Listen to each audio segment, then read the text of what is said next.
Merci Dine Riyad. On va accélérer un peu, prendre d'autres... Alors il y a deux questions. La demoiselle. Là-bas, il y aura la dame là-bas. Vous pouvez lever le bras. Voilà. Allez-y. Vous d'abord. Merci. Comment se fait-il qu'au niveau de la mobilisation populaire, tant au niveau de la mobilisation populaire, des associations, etc., en Europe ou en Occident, que des réactions gouvernementales, par rapport à la question qu'on avait pu avoir il y a 10 ans, dès qu'il y avait des visites des officiels chinois, il y avait toujours des Tibétains, enfin, ou des groupes qui soutenaient la cause tibétaine, qui manifestaient en toute liberté, et il y avait toujours des reportages, on avait toujours des reportages journaux sur la question des Tibétains, il y avait toujours des... Vous parlez des Tibétains en exil, c'est ça, des Tibétains hors de Chine? Non, mais la question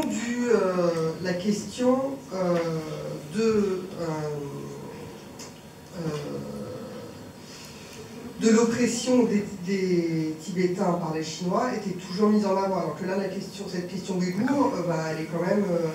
elle est moins présente dans les médias, notamment. Ouais. Oui, dans les médias, puis bon, il y a beaucoup de gens je vais vous dire, qui ne sont pas au courant de cette question, qui sont... Enfin, voilà, les Ouïghours, ils sont très fâchés contre les Tibétains.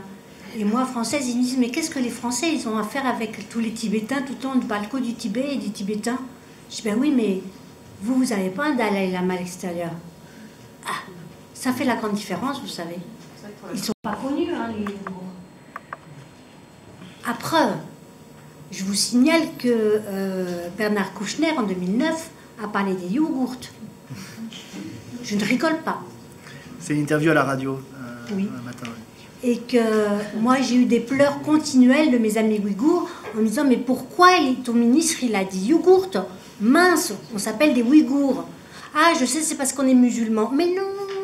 Et j'ai passé cette année 2009-2010 à remonter le moral de mes amis ouïghours. Ils étaient désespérés. C'est ça aussi la tragédie des Ouïghours. Ils ne sont pas connus. Madame, j'aurais... Ah, d'accord, oui, pardon. Bonjour. Juste pour rapport, ça va pas être une question, peut-être une précision pour la personne qui vient de parler, et même pour d'autres informations. Je fais partie d'Amnesty International, et bon, Amnesty a fait un rapport, peu de temps, a publié un rapport qui est en libre service sur le site d'Amnesty, en anglais. On a un petit résumé en français, mais bon, on peut toujours s'informer. Je suis en plus dans un groupe et je m'occupe de la coordination pour essayer de libérer Ilham Tohti, un professeur économiste russe, qui est enfermé, condamné à perpétuité. Et donc nous avons mené plusieurs actions, notamment en direction, on a demandé au groupe d'interroger leurs députés pour savoir est-ce que vous pouvez faire de la pression auprès du gouvernement français, de tout un tas de personnes qui pourraient être concernées. On a juste eu 2 réponses de députés, parmi tous les députés qui ont été contactés, qui ont dit on fait remonter aux affaires étrangères. Juste 2 réponses, et encore ils étaient gentils parce que c'était Amnesty, donc ils ont daigné répondre. Qu'est-ce que je veux dire? Ah oui, et certains ont mis en avant que ça a été évoqué dans le PU, comment ça s'appelle, l'examen périodique universel de la Chine. Vous savez que tous les 5 ans, un pays passe devant le comité économique social à l'ONU pour examiner s'il met en application les droits civils et politiques et les droits économiques, sociaux et culturels. Et la Chine, c'est tout bien, tout va bien. Et alors on a eu des remarques comme quoi il ne faut pas vraiment vexer la Chine. Ils sont très comment dire, oui, puissants, mais aussi ils sont très susceptibles. Hein, il ne faut pas leur faire honte. Donc on ne parle pas de ça, ça peut gêner les rapports commerciaux. D'autre part, je travaille juste à côté de l'ambassade de Chine. Et je peux vous dire, enfin on est même mitoyens, et je peux vous dire que la communauté, enfin les Tibétains qui manifestaient à peu près peut-être tous les mois devant l'ambassade, comme la secte Falun Gong d'ailleurs, maintenant ils ne sont plus en face de l'ambassade. Ils sont relégués dans les rues plus loin. Et ça, ils ont réussi à faire ça pour qu'on ne fasse pas de bruit, que ça ne leur fasse pas honte dans l'avenue Georges V. Merci beaucoup. Je peux vous signaler, peut-être vous ne savez pas, que Ilham Tohti, il vient d'être nommé, il vient d'avoir reçu le Freedom Awards des Américains à Washington. Ah d'accord, il a eu le prix Weimar. Ouais. Oui. C'est une nouvelle que j'ai eue ce matin. Alors, y a-t-il d'autres questions? Je reprends le... Quelqu'un qui avait levé la main. La dame. La dame et ensuite vous, monsieur. J'ai besoin de votre aide. Entrez le micro.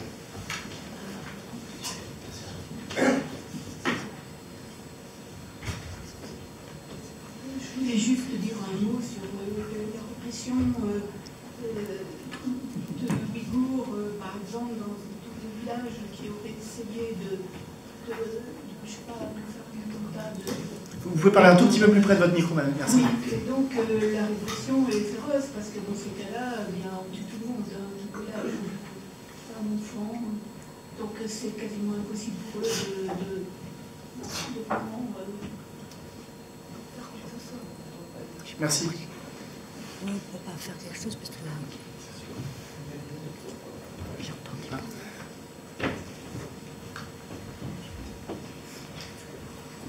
Je peux dire un petit mot. Oui, allez-y. Il faut qu'on prenne le maximum de questions. Il me semble. Oui, bonsoir. En tout cas, merci pour cette conférence et toutes ces informations. Je voulais savoir si, justement, il y avait une coordination avec les autres mouvements de contestation, notamment avec les Tibétains ou avec le Falun Gong. J'en profite, merci. J'en profite pour dire à Sabine que non, en fait, les Ouïghours, ils sont absolument pas fâchés contre les Tibétains. Non, ils sont jaloux. Non, je suis pas d'accord avec. Et effectivement, je travaille sur le mouvement diasporique.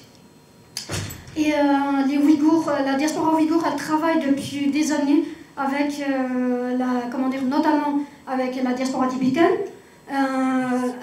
Et puis, au niveau, de Congrès mondial ouïghour, ils sont très proches dans leur stratégie, aussi dans leur action de mouvement commun avec le mouvement de Dalai Lama, mais aussi depuis ces dernières années avec le congrès de la jeunesse tibétaine, qui organise régulièrement des réunions ou alors des mouvements de sensibilisation ensemble. Maintenant, à l'échelle locale, dans les différents pays aussi, les communautés ouïghours, ils organisent ensemble des manifestations. C'est notamment le cas aux États-Unis, mais aussi en Europe, notamment en France. Et puis aussi également,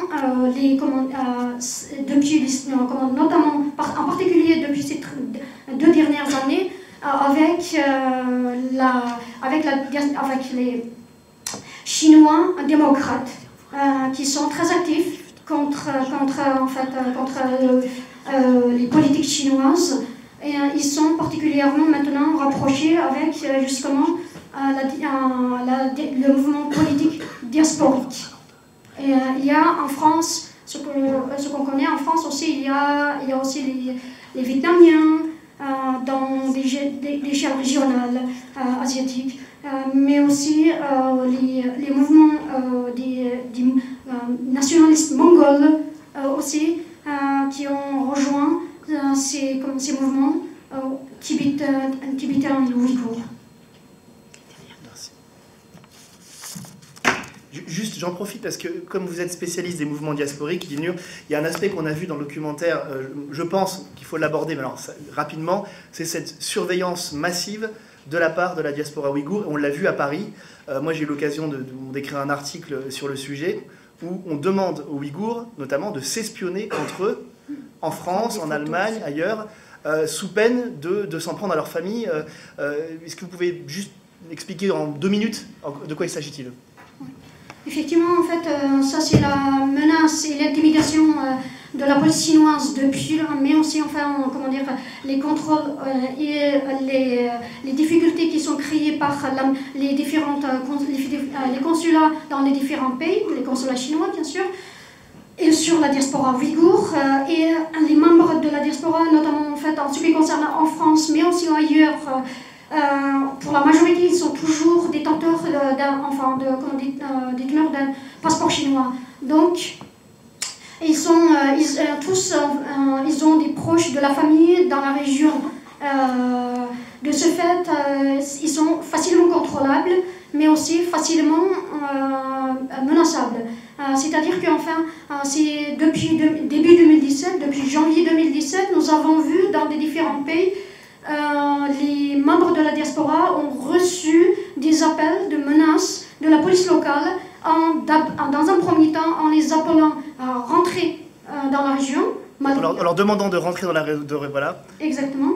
Et puis, ou encore de leur fournir, justifier leur séjour non politique dans ces pays-là. Et donc, pour cela, pour se justifier, ils demandent des différents documents. Pour certains, simplement leur adresse domicile et adresse professionnelle. Pour d'autres, ils demandent tout un tas de documents qui sont même confidentiels, comme en fait les contrats de bail ou les contrats de travail, la nature de leur travail, les coordonnées de leurs collègues. Se prendre en photo dans certains lieux également, pour justifier des endroits où ils vont, en fait. C'est ce que j'ai dit tout à l'heure, donc en fait leur présence, justifier leur présence non politique dans des pays différents, dans les pays où ils sont concernés. Et puis aussi, enfin, parfois, et souvent même, en France, on a vu les informations concernant leurs conjoints français, donc leur contrat de famille, enfin, de mariage, pardon, merci. Et puis aussi les autres informations, le contrat de travail de leur conjoint français, etc.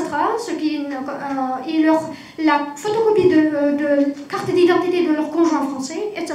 Alors que juste qu'on précise, qu'est-ce qui se passe s'ils ne collaborent pas?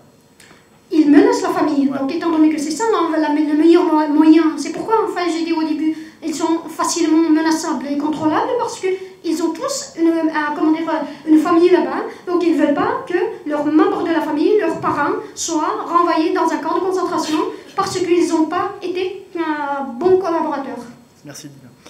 Juste, tu voulais ajouter quelque chose, Angélique, sur la coopération entre guillemets entre pro-tibétains et pro-ouïghours. Dans le documentaire, on voit... Oui, très rapidement, dans la manifestation qu'on a filmée à Helsinki, il y avait un ou deux manifestants tibétains avec un drapeau tibétain. Je ne sais pas si vous l'avez remarqué, mais voilà, c'était juste pour apporter cette précision. Merci. On va peut-être prendre encore 2 questions, puis malheureusement après on va devoir arrêter. On est un peu pris par le temps. Alors, le jeune homme à côté depuis tout à l'heure, voilà, je crois. D'accord. La dame. On prendra les 2 questions d'un coup. D'accord. Oui, bonsoir, merci pour vos interventions. 2 questions très brèves.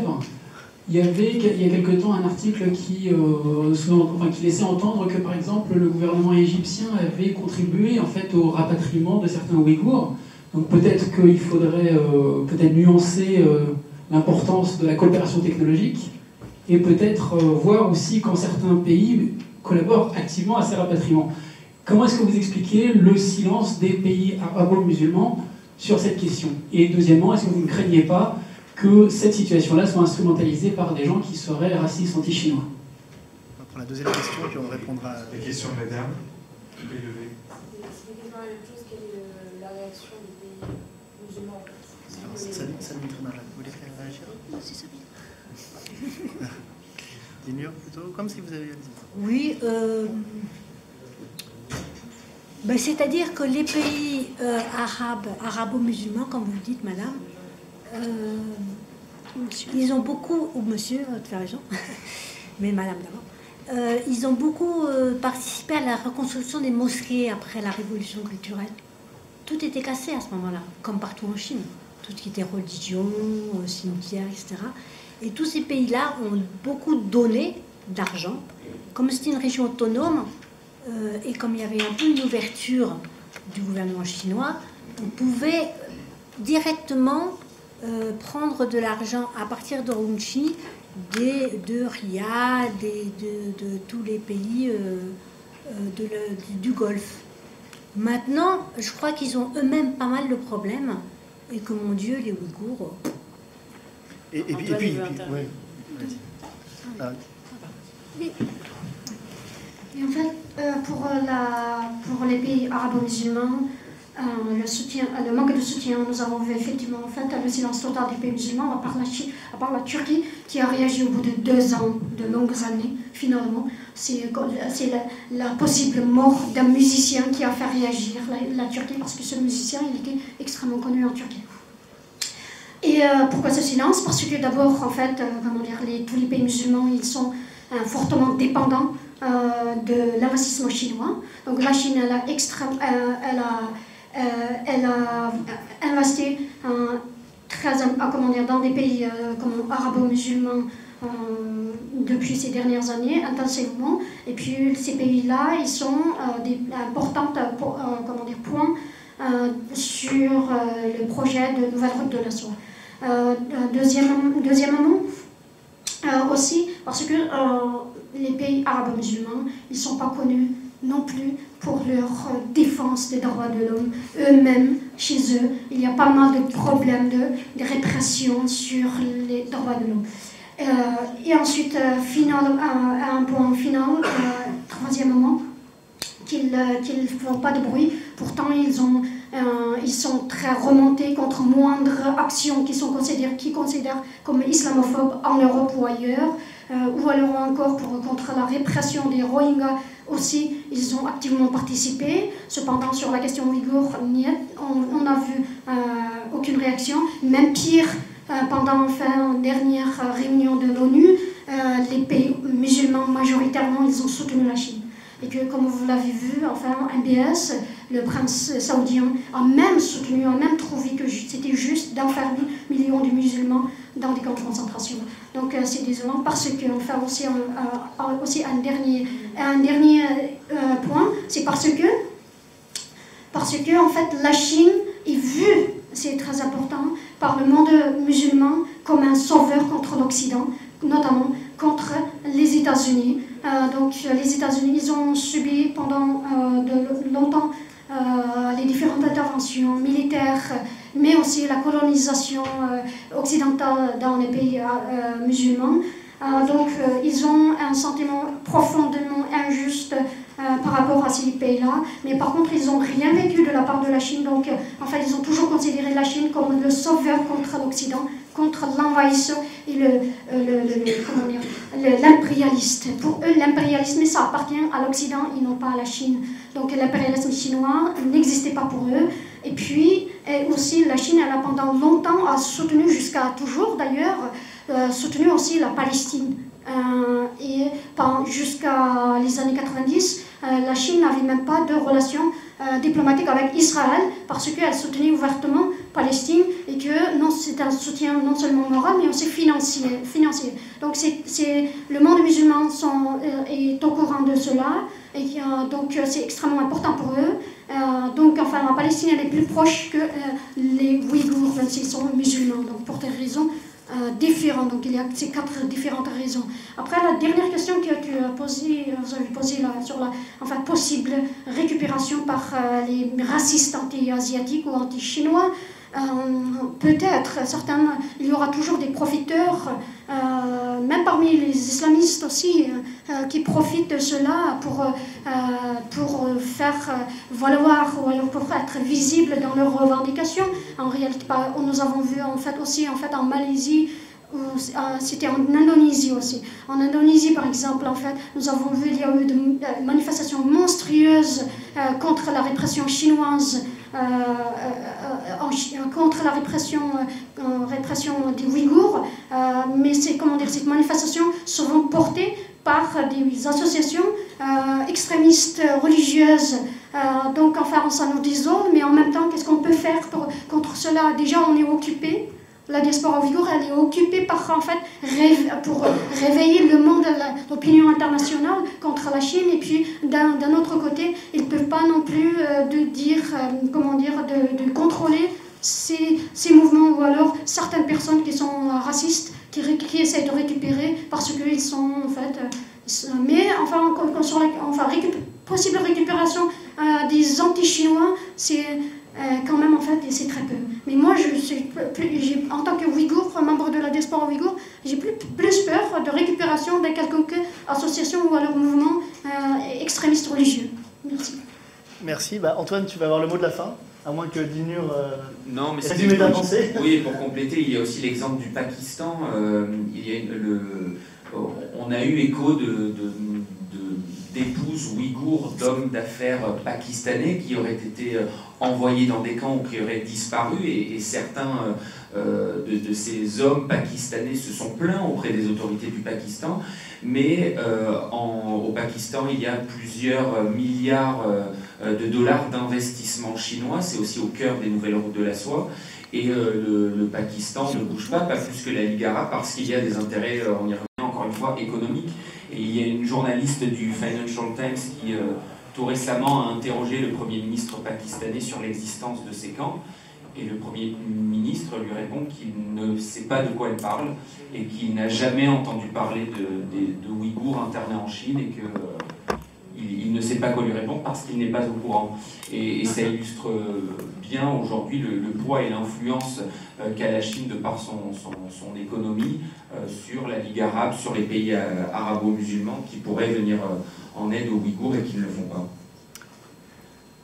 Voilà, Sabine Trédanger, vous vouliez ajouter quelque chose? Allez, ça sera le mot de la fin, le vrai, celui-ci. Un tout petit mot, simplement parce que j'ai eu l'occasion de travailler sur les archives du Comintern qui sont sises à Moscou, comme vous le savez, et je me suis aperçue qu'il y a eu un essai par les soviétiques de rapatrier des Ouïghours pour en faire des bons petits révolutionnaires. Et ils ont formé des classes de Ouïghours à Moscou, et en fait ça s'est inscrit dans ce qu'on appelle le grand jeu, qui était une géostratégie extraordinaire entre la Russie, l'Union soviétique et le Royaume-Uni. Et ça, c'était même avant l'Union soviétique, parce que c'était à partir de 1813 jusqu'à 1907. Donc c'était avant l'Union soviétique. Et c'était une partition, comme le Royaume-Uni avait toute l'Inde et la Russie grignotait. Et alors la Chine n'avait rien. À ce moment-là, elle était en butte avec des seigneurs, des petits potentats locaux, et elle était complètement anéantie entre les querelles des nationalistes et des communistes. Donc ça fait qu'elle n'avait rien. Alors j'ai envie de dire que Xi Jinping n'a rien inventé avec son Ouïghour. Il a repris le grand jeu du siècle dernier. Il remet ça sur le tapis en reprenant tous les sous-sols du Xinjiang, qui est fort intéressant, et paf, on brasse encore une fois toutes les populations qui gênent et qui ennuient tout le monde. Voilà, merci à toutes et à tous. Merci Dilnur Regan, Sabine Trédanger, Antoine Delaunay.